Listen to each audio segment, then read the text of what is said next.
السلام علیکم ورحمۃ اللہ تعالی وبرکاتہ۔ وعلیکم السلام ورحمۃ اللہ وبرکاتہ۔ درود شریف پڑھیں۔ اللہم صلی علی سیدنا شفیعنا حبیبنا کریمنا نبینا مولانا محمد بارک وسلم صلی علیہ الصلاۃ والسلام علیک یا سیدی یا حبیبی یا رسول اللہ صلی اللہ تعالی علیہ وسلم۔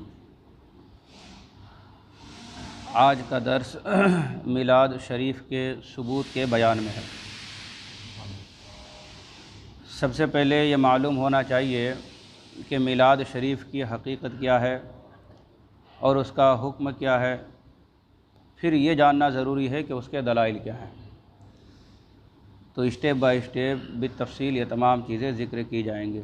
سب سے پہلے کہ میلاد شریف کی حقیقت۔ میلاد شریف کی حقیقت ہے حضور صلی اللہ تعالی علیہ وسلم کی ولادت پاک کا واقعہ بیان کرنا، اسی کو میلاد بولتے ہیں۔ حمل شریف کے واقعات اور نور محمدی صلی اللہ علیہ وسلم کے کرامات، حضور کا نسب نامہ یا شیر خارگی یعنی کہ دودھ پینے کے جو دن تھے، اور حضرت حلیمہ سعدیہ رضی اللہ تعالی عنہا کے یہاں پرورش حاصل کرنے کے جو واقعات انہوں نے بیان کی وہ، اور حضور صلی اللہ علیہ وسلم کی نعت پاک نظم میں ہو یا نثر میں ہو پڑھنا، یہ سب اسی میلاد شریف کے تابع ہیں۔ اب حضور کی ولادت کا واقعہ چاہے تنہائی میں پڑھو یا مجلس جمع کر کے، اور نظم میں پڑھو یا نثر میں، کھڑے ہو کر یا بیٹھ کر، جس طرح سے بھی پڑھو اس کو میلاد شریف ہی کہا جائے گا۔ اور محفل میلاد شریف منعقد کرنا یعنی میلاد شریف کی محفل سجانا اور حضور صلی اللہ علیہ وسلم کی پیدائش کی خوشی منانا، اس کے ذکر کے موقع پر خوشبو لگانا، گلاب کا پانی چھڑکنا یا شیرینی تقسیم کرنا، یا ہمارے یہاں دوسرے مسجدوں میں بھی جو لنگر وغیرہ کا انتظام ہوتا ہے تو وہ لنگر کھلانا، غرض کہ خوشی کا اظہار جس جائز طریقے سے بھی ہو وہ مستحب ہے اور باعث برکت اور رحمت الہی کے نزول کا سبب ہے نا۔ چونکہ یہ سب کام جائز ہیں اور یہ کام آپ اکیلے میں بھی کر سکتے ہیں، اسی طرح سے مجمع میں بھی کر سکتے ہیں۔ کیوں؟ اس لیے کہ حضرت عیسیٰ علیہ السلام نے دعا کی تھی، قرآن شریف میں ان کی دعا ہے۔ قرآن شریف میں اللہ تبارک و تعالیٰ نے فرمایا ربنا انزل علینا مائدۃ من السماء تکون لنا عیدا لاولنا وآخرنا۔ یہ حضرت عیسیٰ علیہ السلام کے کلمات جسے قرآن پاک میں نے محفوظ کر لیا۔ کیا کہ حضرت عیسیٰ علیہ السلام نے دعا کی تھی کہ اے اللہ ہمارے لیے آسمان سے مائدہ نازل فرما، مائدہ کا مطلب دسترخوان، تاکہ ہمارے لیے تکون لنا ہمارے لیے عید الاولنا، عید کا دن ہو جائے ہمارے پہلوں کے لیے بھی اور بعد والوں کے لیے بھی۔ یہ حضرت عیسیٰ علیہ السلام نے جو لفظ عید استعمال کیا وہ کس لیے کہ مولا تو آسمان سے دسترخوان نازل فرما، جس دن وہ دسترخوان نازل ہوگا وہ دن ہمارے لیے عید کا دن ہو جائے گا۔ تو معلوم ہوا کہ مائدہ آنے کے دن کو حضرت عیسیٰ علیہ السلام نے عید کا دن بنایا۔ اسی وجہ سے آج بھی اتوار کو عیسائی اسی لیے عید مناتے ہیں۔ آپ دیکھیں گے پوری دنیا کا اگر جائزہ لیں تو زیادہ تر ملکوں میں جو چھٹی ہوتی ہے وہ اتوار کے دن، اتوار کے دن وہ لوگ آج بھی اس دن کو عید کے طور پر منا رہے ہیں عیسائی۔ اور یہ کیوں؟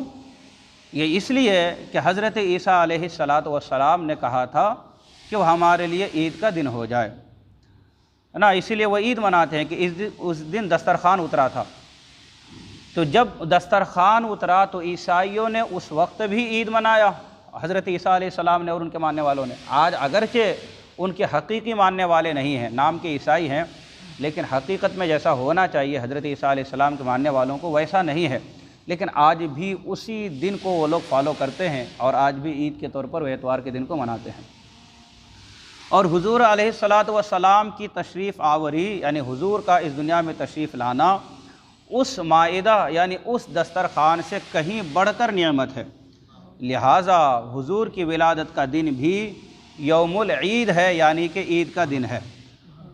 ہاں، اس مجلس پاک میں یعنی کہ میلاد شریف کی محفل میں حرام کام کرنا سخت جرم اور گناہ ہے۔ جیسے عورتوں کا اتنی بلند آواز سے نعت شریف پڑھنا کہ اجنبی مرد سنے، یہ سخت منع ہے۔ تو یہ کام بے شک غلط ہے، تو اس کام کو روکا جائے گا۔ عورت کی آواز اجنبی مرد کو سننا جائز نہیں۔ اسی وجہ سے مسئلہ یہ ہے کہ اگر کوئی شخص نماز پڑھ رہا ہے اور اس کے سامنے سے کوئی گزر رہا ہو، تو گزرنے والے کو بتانے کے لیے کہ میں نماز میں ہوں، تو مرد کے لیے حکم ہے کہ وہ کہے گا سبحان اللہ، بلند آواز سے پڑھے گا وہ، تاکہ وہ گزرنے والا نماز پڑھنے والے کو دیکھ لے اور پیچھے پلٹ جائے، وہ اس کے سامنے سے نہ گزرے۔ یہ مرد کے لیے حکم ہے، کیونکہ نمازی کے آگے سے گزرنا یہ بہت جو ہے عذاب کا سبب ہے۔ نمازی کے آگے سے گزرنے کے بارے میں حضور فرماتے ہیں کہ اگر گزرنے والے کو معلوم ہو جائے نا کہ اس معاملے میں کتنی سخت عذاب ہے، تو 40 سال یا 40 دن یا 40 مہینے اس طرح کے کوئی الفاظ ہیں کہ انسان وہاں رہنا پسند کرتا لیکن اس کے سامنے سے نہیں گزرتا، اتنا سخت عذاب ہے اس کے سامنے سے گزرنا۔ تو مسئلہ یہ ہے تمام کتب فقہ میں کہ مرد کے سامنے سے اگر کوئی گزر رہا ہے اور وہ نماز میں ہے تو وہ کہے گا سبحان اللہ، تاکہ گزرنے والا اسے دیکھ لے اور پلٹ کر پھر واپس وہ پیچھے ہو جائے۔ لیکن عورت کے لیے حکم ہے کہ عورت کے سامنے سے اگر کوئی گزر رہا ہے تو عورت سبحان اللہ نہیں کہے گی۔ کیوں؟ اس لیے کہ عورت کی آواز بھی عورت ہے۔ عورت کیسے بتائے گی گزرنے والے کو کہ میں نماز پڑھ رہی ہوں؟ تو اس کے لیے حکم ہے کہ اپنے سیدھے ہاتھ کے ہتھیلی کو اپنے بائیں ہاتھ کے پشت پر، یعنی اس ہاتھ کے پیٹھ پر اس طرح سے مارے، تو اس آواز کے پیدا ہونے سے گزرنے والا اسے دیکھے اور پیچھے پلٹ جائے گا۔ عورت حالت نماز میں بھی یہ بتانے کے لیے کہ میں نماز میں ہوں، وہاں پر لفظ سبحان اللہ بھی نہیں نکال سکتی ہے۔ تو بلند آواز سے نعت شریف پڑھنا کہ جس سے اجنبی کے کانوں تک آواز جائے، اجنبی مرد کے، یہ بے شک ناجائز ہے۔ جس سے معلوم ہوا کہ عورت نماز میں ضرورت کے وقت بھی کسی کو اپنی آواز نہ سنائے۔ اسی طرح میلاد شریف میں باجے کے ساتھ نعت خوانی کرنا یہ بھی بہت ہی گناہ کا کام ہے کہ یہ باجا کھیل کود اور لغویات میں سے ہیں، ویسے بھی باجا سے کھیلنا یہ حرام ہے، اور خاص نعت خوانی جو کہ عبادت ہے، اس کو باجے پر استعمال کرنا اور بھی جرم ہے۔ اب یہ باجا چونکہ ہے ہی ایسی چیز کہ جس کو اسلام نے کسی بھی موقع پر جائز ہی نہیں رکھا ہے، تو میلاد شریف کی محفل ہو تو بابرکت محفل ہوتی ہے، وہاں پر پھر اسے سیٹ کر کے اور پھر نعت شریف پڑھنا یہ بے شک بہت بڑا گناہ کا کام ہے۔ تو یہاں سے ان لوگوں کو بھی سبق حاصل کرنا چاہیے جو مزارات اولیاء پر سندل کے نام پر وہ ڈھول باجے لے جا کر صاحب مزار کے سامنے وہ ڈھول پیٹتے ہیں، باجے بجاتے ہیں اور اپنی عقیدت کا اس طرح سے اظہار کرتے ہیں، یہ بے شک ناجائز ہے، گناہ ہے۔ صاحب مزار ان سے ہرگز خوش نہیں ہوں گے ان کے اس عمل سے، ان کی ہرگز یہ تعلیمات نہیں۔ اسلام کی تعلیم یہ ہے کہ ایک حد میں رہ کر جو شریعت نے جن چیزوں کے ساتھ جائز رکھا ہے ان کاموں کو، انہی کے ساتھ جو ہے ان کاموں کو کرنا چاہیے۔ اب اس میں گانے کی میوزک لگانا یا ڈھول بجانا یا دوسری جو بھی چیزیں ہیں خرافات میں جو آتی ہیں، ان چیزوں کا استعمال ہرگز جائز نہیں۔ خاص نعت خوانی تو یہ تو عبادت ہے، اس کو باجے پر استعمال کرنا اور بھی جرم ہے۔ اگر کسی جگہ میلاد شریف میں یہ خرابیاں پیدا کر دی گئی ہو تو ان خرابیوں کو دور کیا جائے، لیکن اصل میلاد شریف کو بند نہ کیا جائے۔ اگر عورت بلند آواز سے قرآن کی تلاوت کرے یا لوگ قرآن باجے سے پڑھنے لگے تو ان بیہودگیوں کو مٹا دو، قرآن پڑھنا نہ روکو، کیوں کہ قرآن پڑھنا یہ عبادت ہے۔ میلاد شریف قرآن، احادیث، اقوال علماء اور ملائکہ اور پیغمبروں کے فعل سے یعنی ان کے کاموں سے ثابت ہے۔ قرآن کریم میں اللہ تبارک و تعالیٰ نے ارشاد فرمایا وَاذْكُرُوا نِعْمَةَ اللَّهِ عَلَيْكُمْ، یعنی کہ تم یاد کرو اللہ کی ان نعمتوں کو جو اللہ نے تمہیں نعمتیں عطا کی ہے۔ اور حضور کی تشریف آوری اللہ کی بہت بڑی نعمت ہے، بلکہ سب سے بڑی نعمت ہے اللہ کی حضور صلی اللہ علیہ وسلم۔ تو اللہ فرماتا ہے کہ میری نعمت کو یاد کرو۔ تو حضور جس دن تشریف لائے اس دن کو اگر میلاد شریف کے طور پر منایا جائے تو اس میں غلط کیا ہے؟ ہم میلاد منا کر اللہ کی اس نعمت کو یاد کر رہے ہیں جو سب سے بڑی نعمت ہے، اور میلاد پاک میں اسی کا ذکر ہے، لہٰذا محفل میلاد کرنا اس آیت پر عمل ہوگا، کیا وَاذْكُرُوا نعمت اللہ علیکم۔ اور دوسری جگہ اللہ تبارک و تعالیٰ نے ارشاد فرمایا وَأَمَّا بِنِعْمَةِ رَبِّكَ فَحَدِّثْ، یعنی اپنے رب کی نعمتوں کا خوب چرچا کرو۔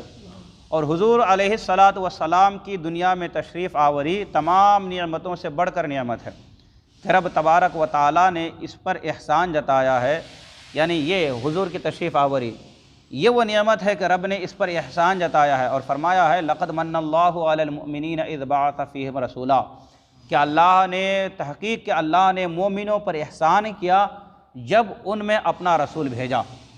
اللہ نے بہت سی نعمتیں عطا کی ہمیں اور آپ کو، بہت سی نعمتیں ہم گن نہیں سکتے۔ اللہ خود ہی فرماتا ہے وَإِن تَعُدُّوا نِعْمَتَ اللَّهِ لَا تُحْصُوهَا، کہ اگر تم میری نعمتوں کو گننا چاہو تو ہرگز گن نہیں سکتے، انکاؤنٹیبل ہے، ان لمیٹڈ ہے۔ لیکن ان تمام نعمتوں پر اللہ نے کہیں پر بھی یہ نہیں کہا کہ میں نے یہ نعمت دی تو احسان کیا، لیکن جب اپنے حبیب کو بھیجنے کی باری آئی اور اپنے حبیب کو بھیجا تو فرمایا کہ میں نے لوگوں تم پر احسان کیا ہے کہ میں نے تم میں اپنے رسول کو بھیجا ہے۔ تو پتہ چلا کہ یہ حضور جو ہے اللہ کی سب سے بڑی نعمت ہے، اسی لیے تو احسان جتایا گیا ہے۔ اگر حضور سب سے بڑی نعمت نہیں ہوتے تو اللہ احسان بھی نہیں جتاتا۔ اور اللہ کا حکم کیا ہے کہ میری نعمت کا خوب چرچا کرو، وَأَمَّا بِنِعْمَةِ رَبِّكَ فَحَدِّثْ، لہٰذا اسی چرچا کے لیے میلاد شریف کی محفل اگر کوئی مناتا ہے تو اسی آیت پر عمل ہوگا، اور یہ اللہ کا حکم ہے۔ اچھا دیکھیں نا، آج اگر کسی کے یہاں کوئی پیدا ہو جائے، کسی کی ولادت ہوتی، پیدائش ہوتی، لڑکا پیدا ہو گیا مثال کے طور پہ کسی کے یہاں، تو ہر سال تاریخ پیدائش پر وہ سالگرہ مناتا ہے، برتھ ڈے مناتا ہے اور جشن کرتا ہے۔ اسی طرح کسی کو کوئی حکومت مل جائے تو جب وہ دن آئے تو اس تاریخ پر وہ بھی جشن مناتا ہے اور جلوس نکالا جاتا ہے۔ دیکھیں ہمارا ملک جب آزاد ہوا تھا تو آج بھی جب وہ ڈیٹ آئے تو آج بھی جو ہے اس کی خوشی منائی جاتی ہے، اسکولوں میں، کالجوں میں، ہر جگہ، اور بڑے بڑے لوگ عقل مند حضرات مناتے ہیں۔ کیوں؟ اس لیے کہ اس دن ہمارا دیش آزاد ہوا تھا۔ تو آزاد تو ایک مرتبہ ہو گیا، اب کاہے کو جشن منایا جا رہا ہے، اب کیوں جلوس نکالا جا رہا ہے؟ تو جواب یہی کہ یہ وہ دن تھا کہ جس دن ہمیں انگریزوں سے آزادی ملی ہے۔ تو جس دن انگریزوں سے آزادی ملی وہ دن جلوس نکالنے کا دن ہو گیا، جس دن ساری کائنات کے سب سے بڑی نعمت اور جن کی وجہ سے ساری کائنات بنائی گئی وہ جس دن تشریف لائے تو وہ ایک جلوس کیا، وہ ہزاروں جلوس کا دن ہوگا، کروڑوں جلوسوں کا دن ہوگا۔ کروڑوں میلاد کی محفلیں اگر سجائیں پھر بھی اس دن پر جو اللہ کی جانب سے نعمت نازل ہوئی اس نعمت کا ہم شکر ادا نہیں کر سکتے۔ تو جس تاریخ کو دنیا میں سب سے بڑی نعمت آئی اس پر خوشی منانا کیوں منع ہوگا؟ خود قرآن کریم نے حضور علیہ السلام کا میلاد جگہ جگہ ارشاد فرماتا ہے اللہ تبارک و تعالی لقد جاءکم رسول من انفسکم عزیز علیہ ما عنتم حریص علیکم، یعنی اے مسلمانوں تمہارے پاس عظمت والے رسول تشریف لے آئے۔ اس میں تو ولادت کا ذکر ہوا، پھر فرمایا من انفسکم، یعنی حضور علیہ السلام کا نسب نامہ بھی بیان ہوا کہ وہ تم میں سے یا تمہاری بہترین جماعت میں سے ہیں۔ پھر فرمایا حریص علیکم سے آخر تک جو اس آیت کریمہ میں الفاظ ہیں یہ حضور علیہ السلام کی نعت بیان ہوئی، اور آج میلاد شریف میں یہی باتیں بیان ہوتی ہیں۔ تو یہ باتیں تو قرآن پاک میں بھی موجود ہے، لہٰذا آج اگر کوئی میلاد کی محفل مناتا ہے تو وہ قرآن کی ان آیتوں پر عمل کرنے والا ہوتا ہے۔ قرآن کریم نے تو انبیاء علیہم السلام کا بھی میلاد بیان فرمایا ہے۔ سورہ مریم میں حضرت مریم کا حاملہ ہونا اور حضرت عیسیٰ علیہ السلام کی ولادت پاک کا ذکر، یہاں تک کہ حضرت مریم کا درد ذہ یعنی بچے کی پیدائش کے وقت جو درد ہوتا ہے اس کا بھی اللہ تبارک و تعالیٰ نے قرآن پاک میں ذکر فرمایا۔ اس تکلیف میں جو کلمات فرمائے حضرت مریم نے کہ یا لیتنی مت قبل ھذا، یہ حضرت مریم نے کے الفاظ تھے جب حضرت عیسیٰ علیہ السلام پیدا ہو رہے تھے، وہ الفاظ بھی قرآن پاک میں موجود ہے۔ پھر ان کی ملائکہ کی طرف سے تسلی پانا، پھر یہ کہ حضرت مریم نے اس وقت کیا غذا کھائی، یہ بھی قرآن پاک میں ہے۔ پھر حضرت عیسیٰ علیہ السلام کا اپنے قوم سے کلام فرمانا یعنی کہ بات کرنا ہے نا، اور غرض کے سبھی چیزوں کا اللہ تبارک و تعالیٰ نے بیان فرمایا۔ اور یہی میلاد خواں بھی پڑھتا ہے، جو شخص میلاد کی مجلس میں بیان کرتا ہے تو وہ بھی انہی چیزوں کو بیان کرتا ہے کہ حضور علیہ الصلاۃ والسلام جب اپنی ماں کے بطن اطہر میں تھے تو ان کی ماں کیا کیا فیل کرتی تھی، یعنی حضرت آمنہ۔ پھر حضور تشریف لائے تو کیا ہوا، حضور کے بچپنے میں کیا ہوا، حضور کن کن حالات سے گزرے ہیں، یہی چیزیں بیان ہوتی ہے۔ تو یہ چیزیں تو بیان کرنا خود رب تبارک و تعالیٰ کی سنت ہے۔ اللہ نے حضرت عیسیٰ علیہ الصلاۃ والسلام کا میلاد بیان فرمایا قرآن پاک میں، اور ولادت پاک کے وقت فلاں فلاں معجزات دیکھے، یہ تمام چیزیں ہم بیان کرتے ہیں، اور یہی قرآن پاک میں بھی ہے۔ پھر یہ فرمایا، پھر اس طرح حوران بہشتی آپ کی امداد کو آئیں، پھر کعبہ معظمہ نے حضرت آمنہ کے گھر کو سجدہ کیا وغیرہ وغیرہ، وہی قرآنی سنت ہے۔ اسی طرح قرآن نے حضرت موسیٰ علیہ السلام کی پیدائش اور ان کے بچپن کے واقعات، ان کی پرورش، ان کی بکریاں چرانا، ان کا نکاح اور نبوت کا اعلان کرنا، سب کچھ بیان فرمایا۔ یہی باتیں میلاد پاک میں بھی ہوتی ہیں۔ لہٰذا میلاد پاک کی محفل سجانا یہ کوئی کفر یا شرک نہیں ہے، بلکہ یہ اللہ تبارک و تعالیٰ، صحابہ کرام، علماء، فقہاء، محدثین، مفسرین، محققین، یہ ہر ایک کی سنت ہے۔ مدارج النبوہ وغیرہ نے فرمایا کہ سارے پیغمبروں نے اپنی اپنی امتوں کو حضور علیہ السلام کی تشریف آوری کی خبر دی۔ حضرت عیسیٰ علیہ السلام کا فرمان تو قرآن نے بھی نقل فرمایا، اور وہ کیا فرمان، وَمُبَشِّرًا بِرَسُولٍ يَأْتِي مِن بَعْدِهِ اسْمُهُ احمد، کہ میں ایسے رسول کی خوشخبری دینے والا ہوں جو میرے بعد تشریف لائیں گے اور ان کا نام پاک احمد ہے۔ دیکھیں سبحان اللہ، یہاں بچوں کے نام پیدائش کے 7ویں دن ماں باپ رکھتے ہیں، لیکن حضور کی ذات کیا عظیم ذات ہے کہ ولادت پاک سے 570 سال پہلے، 500 سال اور 70 سال پہلے حضرت عیسیٰ علیہ السلام حضور کی پیدائش کا ذکر بھی کر رہے ہیں اور حضور کا نام بھی بتا رہے ہیں، اور دوسرے انبیاء کرام نے بھی حضور علیہ السلام کی خوشخبری دی، لیکن ان کے الفاظ نے قرآن نے محفوظ کیا، قرآن میں درج کیا گیا، اور کہا حضرت عیسیٰ علیہ السلام فرماتے ہیں کہ ان کا نام احمد ہے، ہوگا نہیں فرمایا کہ ان کا نام احمد ہوگا، بلکہ فرمایا ان کا نام احمد ہے۔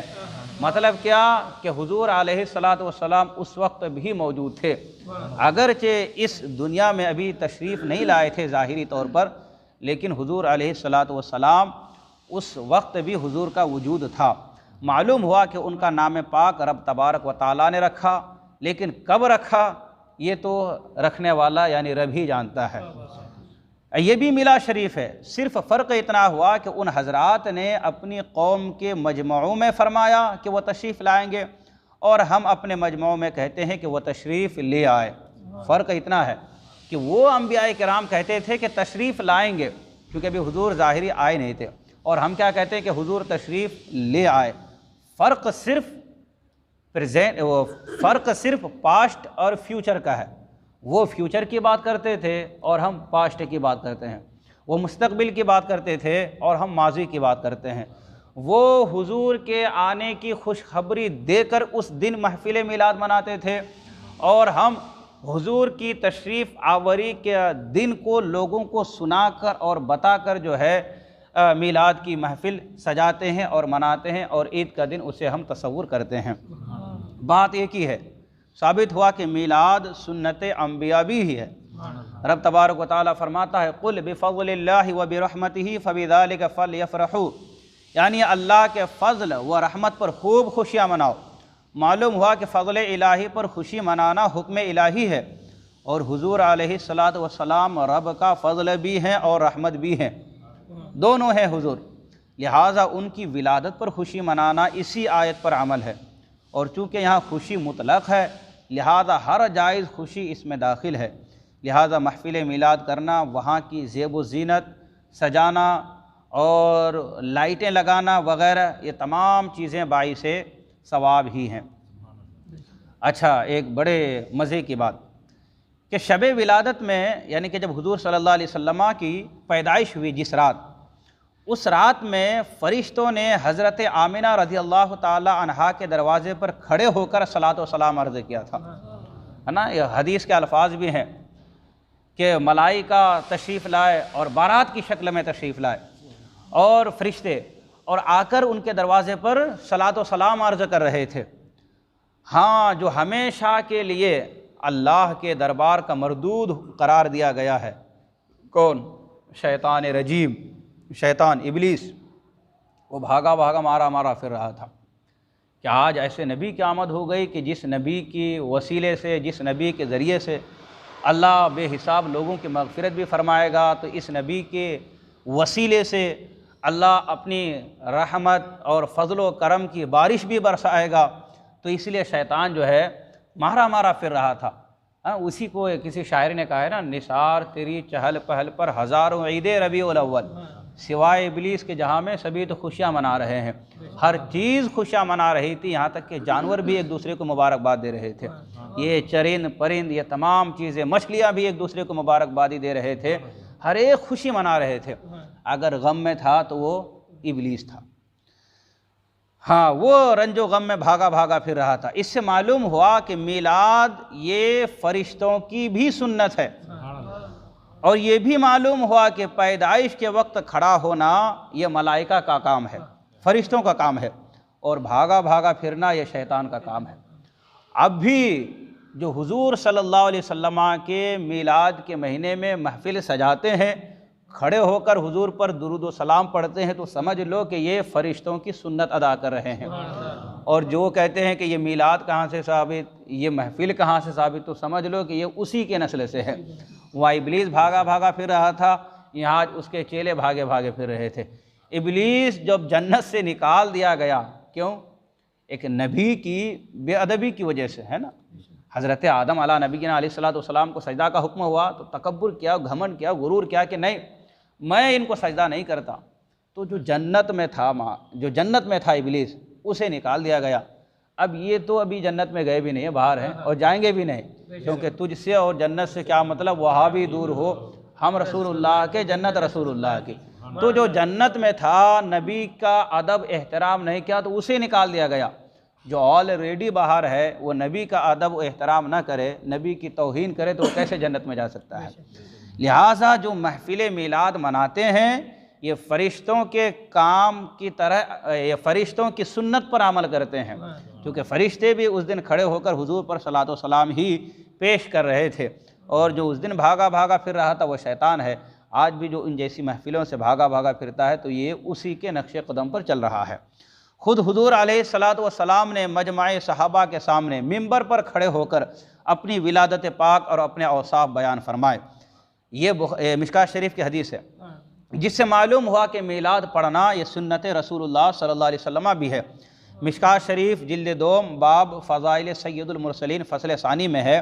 حضرت عباس رضی اللہ تعالی عنہ سے روایت ہے، یہ حضور کے چچا ہیں، کہ ایک دن حضور علیہ الصلوۃ والسلام کی خدمت میں حاضر ہوا، اور شاید حضور علیہ الصلوۃ والسلام تک خبر پہنچی تھی کہ بعض لوگ ہمارے نسب پاک کے بارے میں طعن کرتے ہیں۔ حضور تک یہ خبر پہنچی تھی کہ کچھ لوگ حضور کے نسب کے بارے میں طعن کرتے ہیں، کہتے ہیں معاذ اللہ کہ ان کا نسب ایسا ہے ویسا ہے، اس طرح کی باتیں کوئی کر رہے تھے، یہ بات حضور تک پہنچی۔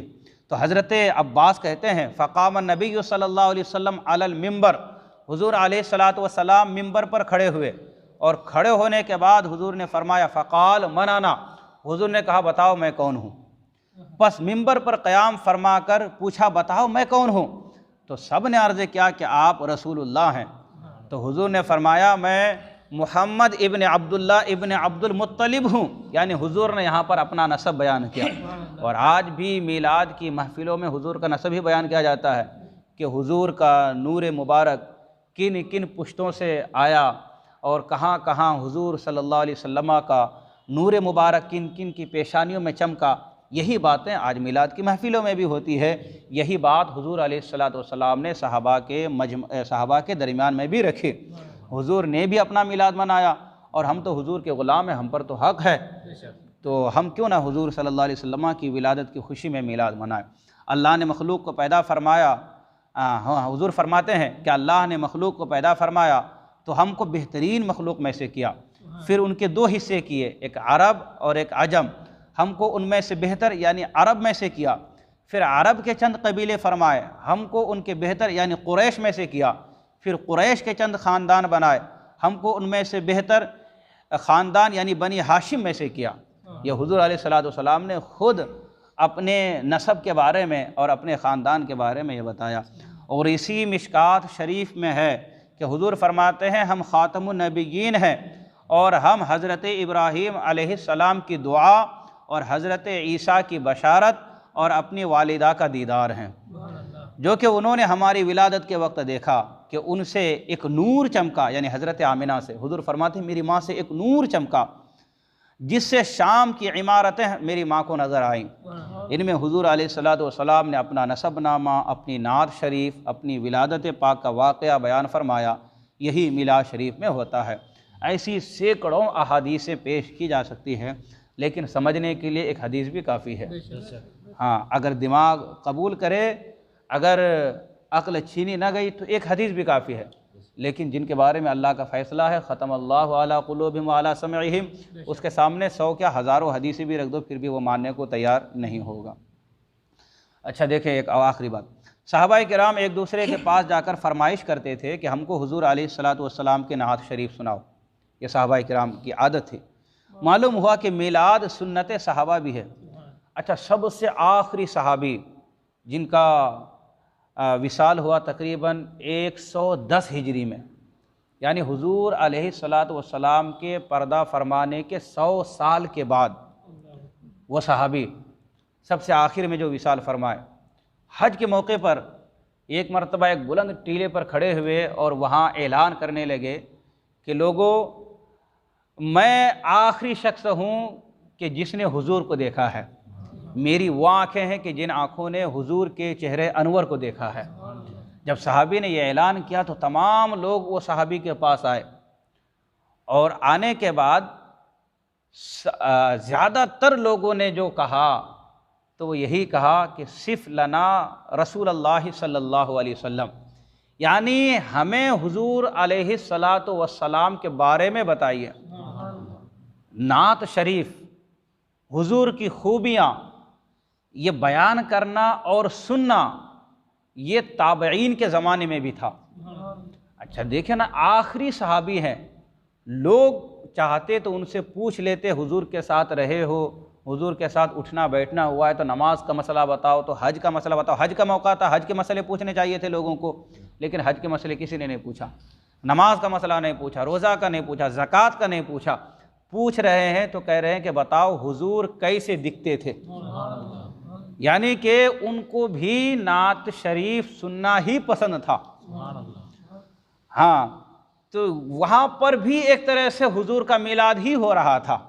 آخری صحابی بھی جو اس دنیا سے تشریف لے گئے سب سے آخر میں، انہوں نے بھی حضور کے نعت ہی سنائے، اور صرف 3 لفظوں میں انہوں نے حضور علیہ الصلوۃ والسلام کا حلیہ بیان فرمایا تھا کہ حضور علیہ الصلوۃ والسلام ملیح رنگت کے تھے، یعنی کہ ایک ہوتا ہے نا کہ بہت زیادہ گورا رنگ، اس پہ آنکھیں اتنی نہیں ٹکتی ہے، وہ اتنا خوبصورت نہیں ہوتا ہے وہ کلر۔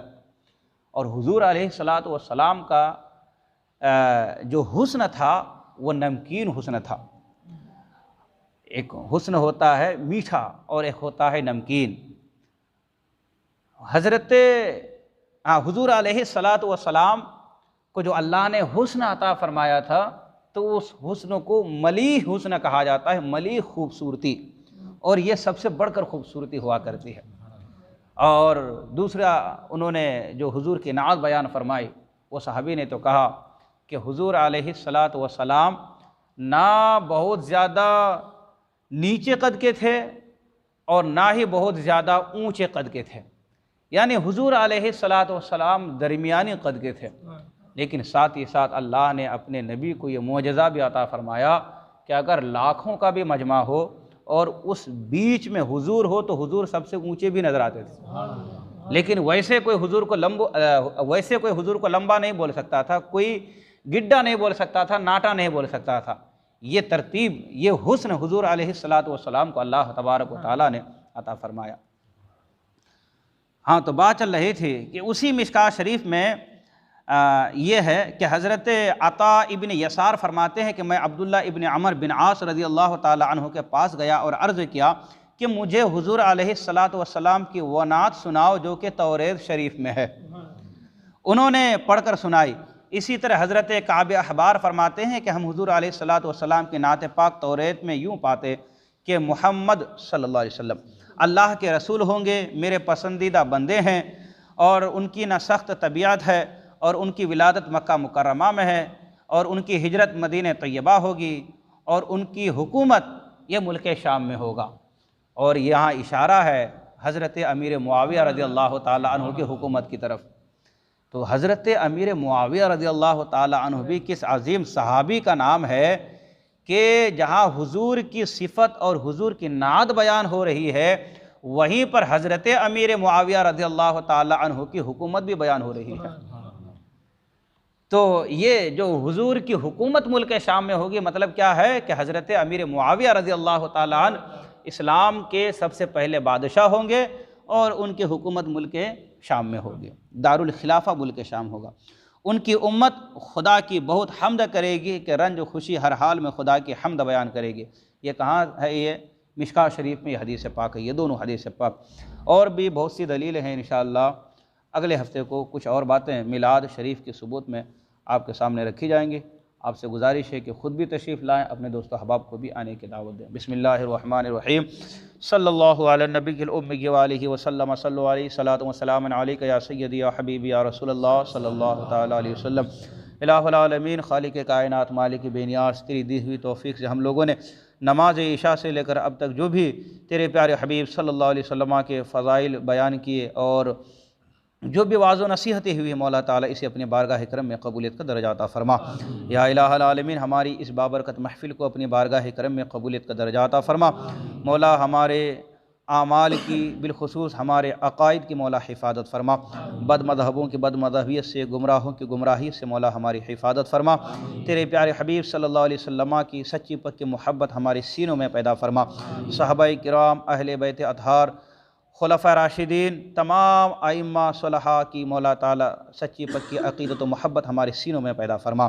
یا الہ العالمین، قرآن و حدیث کے مطابق، تیرے پیارے حبیب صلی اللہ علیہ وسلم کے فرامین کے مطابق ہمیں زندگی بسر کرنے کی توفیق عطا فرما۔ بالخصوص آنے والی رات شب برات، مولا تعالیٰ اس میں ہمیں زیادہ سے زیادہ تیری اطاعت و فرما برداری کی توفیق عطا فرما، تیری عبادت کرنے کی مولا ہمیں توفیق عطا فرما۔ یا الہ العالمین، ہمارے گناہوں کو، خطاؤں کو، لغزشوں کو معاف فرما۔ ہم حاضرین میں سے جن کا اعزاء اقربا اس دنیا سے رخصت ہوئے، مولا تعالیٰ سبوں کی بے حساب مغفرت فرما۔ یا الہ العالمین، یہاں جتنے بھی لوگ حاضر ہیں، مولا تعالیٰ سب کی حاضری کو قبول فرما، سب کے نیک جائز مقاصد میں، ارادوں میں کامیابی و کامرانی عطا فرما، سب کے علم میں، عمل میں، تقوی طہارت میں مولا برکت عطا فرما۔ یا الہ العالمین، جماعت رضا مصطفیٰ اننت پور کو مولا تعالیٰ دین دنیا چوگنی ترقی عطا فرما، اس کے تمام اراکان و ممبران کے حوصلوں کو بلند سے بلند تر فرما، ہر جگہ، ہر میدان میں، ہر عمل میں کامیابی و کامرانی عطا فرما۔ یا الہ العالمین، اپنی بارگاہ کا اس جماعت، اپنی بارگاہ کرم میں مولا تعالیٰ اس جماعت کو قبول فرما، اس تحریک کو قبول فرما، اس کے تمام اراکین و ممبران کو قبول فرما، اور تیرے پیارے حبیب صلی اللہ علیہ وسلم کے بارگاہ میں بھی قبولیت کا درجہ عطا فرما۔ یا الہ العالمین، ہمارے گھروں میں اپنی رحمت برکت نازل فرما، بلاؤں کو، مصیبتوں کو، پریشانیوں کو، وباؤں کو دور فرما۔ یا الہ العالمین، ہماری دعاؤں کو اپنی حبیب کے نالین کے صدقے اور توسل سے قبول فرما۔ اللہم ربنا تقبل منا انک انت السمیع العلیم وتب علینا انک انت التواب الرحیم۔ ان اللہ وملائکتہ یصلون علی النبی یا ایھا الذین آمنوا صلوا علیہ وسلموا تسلیما۔ اللہم صلی علی سیدنا شفیعنا حبیبنا وکریمنا نبینا مولانا محمد بارک وسلم، صلو علیہ صلاۃ و سلام علیک یا رسول اللہ صلی اللہ تعالی علیہ وسلم۔ سبحان ربک رب العزۃ عما یصفون وسلام علی المرسلین والحمد للہ رب العالمین۔ حق لا الہ الا اللہ محمد رسول اللہ صلی اللہ علیہ وسلم۔